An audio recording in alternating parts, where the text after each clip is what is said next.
Assalamualaikum everyone! How are you? Ngayon umulan kaya hinatid ko si Shamel at saka si Adi. Ayan. Ayan. Hatid ko si Anzal na sa school. Ayan. Oo. Natapapa si Apia. Ayan. Oh, go, go. Ayan o. Oh.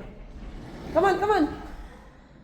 Oh, ayan si Anzal na. Tsaka si Shakir. Oh, ayan sa Manila, ano pang oras pa lang oh? Wala pang alas 4. Ayan sa New Delhi, 1:00 ng gabi. Oh. Hindi ko alam kung may baterya yan. Oh, mga anak ko. Oh.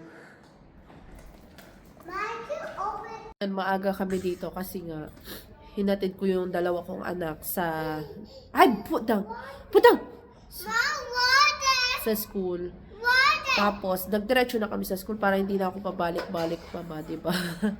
O, diba? Time management. Kahit maghintay na lang kami dito, natutuwa naman yung mga anak. Ay, padiwali sila dito. Ayan yung mga anak ko, pinaglalaroan, no? Ayan, para maghintay na lang kami dito, mga, 15 minutes pa hintayin namin. Shh! Afia! Ayan. Shakib! Yeah. Who? Yan, 2 minuto na lang yung iintayin namin. At ang aking mga anak ay, inip na. Fire! Naantok na rin si Apia. No. Ayan, pauwi na kami. Look. Hi! Yun lang. Assalamualaikum. Just a Kairan.